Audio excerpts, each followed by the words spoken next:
New events and changes to pets are finally coming in the upcoming update in Diablo Immortal. What's going on, guys? I hope you're doing well this morning. I'm going to take you through the patch notes so you know everything that we can expect tomorrow when this update does drop. This is Regal in the Winds of Fortune.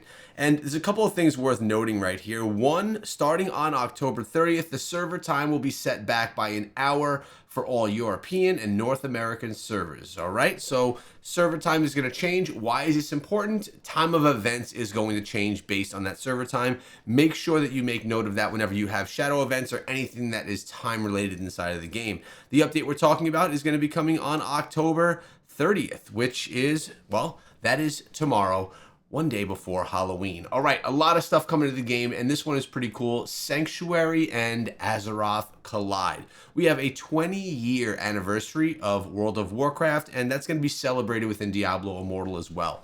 Sound the Horn, our Diablo Immortal World of Warcraft 20th anniversary collaboration is heating up. In November, familiar faces and notable items from the world of Azeroth will make their debut in Sanctuary. Get ready to conquer the foes in PvE and PvP events and earn cosmetics that will proclaim your allegiance to the Alliance and Horde. Plus, get your hands on new legendary gem invoking the power of a twisted entity. We'll reveal the details in our full blog on November 5th. So we'll be getting that one in approximately a week's time. So it's actually going to be kind of cool to see these two worlds collide. I think it's going to be fun. Now, we do have new essences. We mentioned this yesterday that we're going to probably see some new essences with this update, and we are new essences for all. You could pause at the moment that is your class and read through them, because I'm not going to read through each and every single one of them right here. We have the Barbarian, Blood Knight, Crusader, Demon Hunter, the Monk, Necromancer, Tempest, and the Wizard. All right, hopefully you like some of the essences that you saw pop through there, and we have more to grind for. I was actually looking at my Necro, which is, you know, I'm usually the Barbarian or Crusader. The Necromancer that we're rocking right now, I have all the essences for, so I'm looking forward to having some new essences to mess around with. We have some balance changes as well. Unfortunately, one of them hitting my Necro's Wrath Form baseline. Cooldown has been increased from 9.4 seconds to 12 seconds, so about a 2.5 second nerf is what we're looking at right there. Plus Tempest, Flowing Strike. Duration of immunity to loss of control and knockbacks effects have been decreased from 1.5 to 0.5 seconds. So you're going to be immune for shorter amounts of time. So the Winds of Fortune limited time event. I believe we've had this in the game in the past, but we're going to read through this in full so we don't miss anything right here. From November 6th, 3 a.m. through November 13th, you will earn increased rewards. Yeah, this is a good way for people to boost their account during this time. It's a good time to play the game extensively to get the most out of these rewards. While Winds of Fortune is live, activate your 24-hour buff to receive this duplicate effect. Once activated, the buff is in real time and will end 24 hours after it's been initiated. If you have not activated the buff within 24 hours of the event ending, it will be enabled automatically. That's actually great, so that no one actually loses out on it. Any rewards not claimed before the end of the event will be auto-claimed with the next login. During the Winds of Fortune, the 4-player party gem drop bonus will be doubled and unaffected by the daily cap. And only the first 12 common gems of the day will be tradable. That's fair enough. Also, any of these items will drop in duplicate quantities. So we're going to get twice as much gold, experience, battle points, normal gems, legendary gems, and items. This is where people can just really boost their accounts up and really get themselves closer to server paragon level or beyond. Items from these activities will also drop in duplicate quantities. The Bestiary, Challenge Rifts, bounties, fishing, dungeons, purge of the depths, accursed towers, hidden lairs, farming in wild zones, and codex activities. Essentially, it seems that almost everything is going to be doubled. Note, during the limited time event, Battle Pass rewards will not be doubled, and the weekly limit on Battle Pass points and normal gems will not change. Any bonus experience games will be affected by your current modifier. All right, that's fair, and that makes sense. Additionally, there are limits to each item that can be earned in duplicate quantities. You'll earn double the amount until you reach the limit. Please see the event in game for more details, which we will look at tomorrow. Once this is live, we will be diving into the game and taking you through everything live inside of there. If I recall, The last time this was in the game, I was under the impression that once you hit go live, 24 hours from when you hit that button, you would then be getting those double rewards. But what I think it actually was 24 hours of playtime. You can correct me if I'm wrong in the comments below, but if I recall it properly, that's how it ran. So if I have the game on for 5 hours in that day, that counts as 5 hours from those 24, and then when I'm logged off, the timer stops. Correct me if I'm wrong, but I believe that's how it worked last time around. Now we have some feature updates. Terror rifts are changing. Remember I said changes to pets are coming as well, which is really nice. But let's see first what's happening with terror rifts, making these more accessible for players. We're changing terror rifts to improve your collecting terror essence with the intention to make the experience a bit smoother.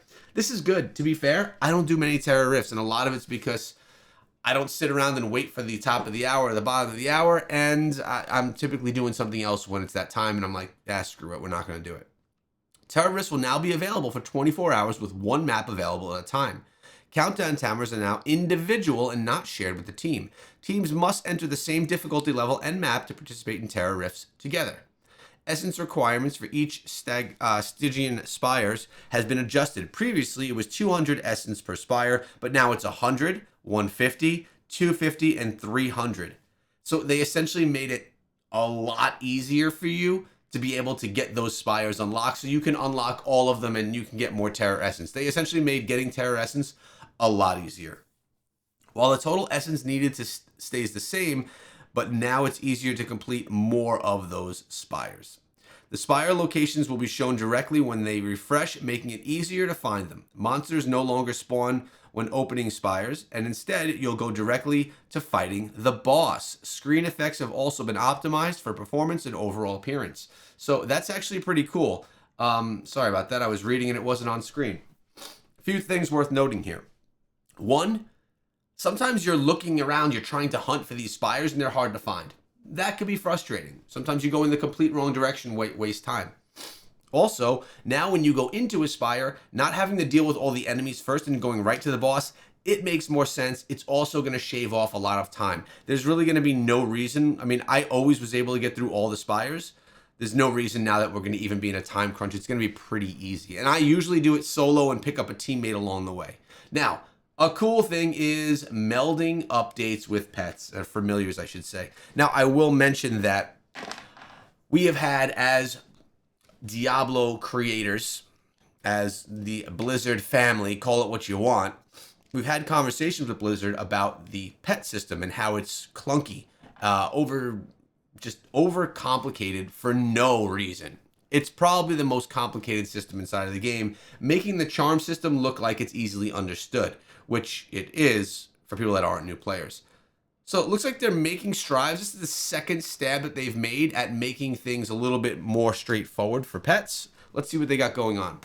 To help prevent losing your preferred familiar when melding, we've allowed the flow to ensure the process is a bit easier. We've updated the flow, Currently, when melding two familiars together, the display is more focused on the stat upgrades and not on the specs that are being selected, which makes it easy to forget which species is currently selected. Now, when you pick your resulting familiar's attributes, we've added a highlight to the familiar selected to help indicate which species of familiar is being preserved. Well, that's nice. Okay, now you can see, all right, we're preserving this one right here. The familiar removal UI updates. We've made it easier to remove a familiar from the companion or bonded slot without needing to replace it with another familiar. So you can now take one out of the slot over here and not have to swap one into that slot. The button to remove is still in the same location and has an updated icon that's more clearly indicated as a drop-down selection. So you can remove or forge a new bond. Cool. Again, makes it a little bit easier. So far, we're not seeing any drastic changes to familiars, just things that'll kind of clarify the current process rather than changing the current process. The traits guide button will now have a counter next to show how many traits are activated overall to make it easier to see them without having to select the traits guide. As you can see right here, the traits overview is right here. You'll be able to see what traits are actually on your companion in an easier fashion. That really is just less maneuvering around the familiar's UI, and it makes it just a little bit easier to see. All right. So there are some changes to pets. It's still not where it needs to be, in my opinion. And I do believe that Blizzard is making stabs as we go to get closer and closer to that where it should be. All right, a couple of other things. Event rewards milestone UI changes. An auto scroll feature has been added to the rewards milestone screen in the event hub. When you open the event hub, the latest available reward will automatically scroll into view. Cool. Battlegrounds gold and legendary loss changes. To help you on your journey climbing through gold and legendary ranks, we've adjusted the rank loss amount when paying in gold and legendary ranks. You now lose less ranking after a loss in hopes of making the climb smoother. Cool. Training ground boss updates. One of the target dummies in Westmarch will now be a boss dummy, allowing you to test your items and combat mechanics related to bosses. It's amazing with a little extra straw can do. Well, that's funny.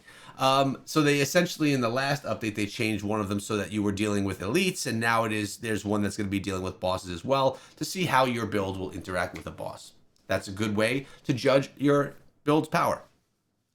Reducing Inferno 2 difficulty. Oh, here we go. They just keep making it easier for these new players to catch up. It's crazy. We are lowering the combat rating necessary for unlocking Inferno 2 and adjusting the combat rating tuning across multiple Heliquary bosses to help smooth out the difficulty curve. Inferno 2's open world combat rating will now be set to 33,320 with dungeons at 33,520. I don't recall off the top of my head what it was, but obviously it's easier now. And also, we've tweaked the damage for some of Yuthmash Kusar's skills to prevent instances where players are being killed in one shot. Again, making that a little bit easier for you. Alley of Blood is returning to the game November 1st through November 8th. Our favorite Survivor's Bane is coming back also November 1st through November 8th. All clans on deck, which is where you can just get some rewards for doing stuff as a clan, November 2nd through November 9th. Trial of the Hordes, my second favorite PvP inside of the game. Actually, PvE, I guess. November 8th through November 15th. Shields of the Hearth, limited time event. All right, so here, Bitter Wind carry whispers of evil to every corner in the Frostland. Protect the world from the grasping fingers during the Shields of the Hearth limited time event from November 6th through November 16th. We'll be having that one. Then we have some region-specific updates. This is Battleground Legendary rank changes.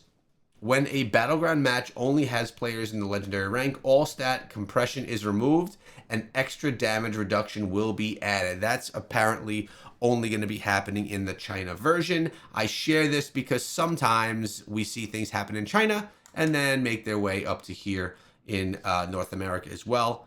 Oftentimes they don't as well. It also depends on the item itself. That is the update. What are you excited about? Is there anything big in the last update, guys? A lot of people said that it was kind of just a skin cosmetic update, that there was nothing of actual substance to the game coming. We're obviously getting the double drops, some changes to familiars. Let me know what your thoughts are. Do you think this update is more legit?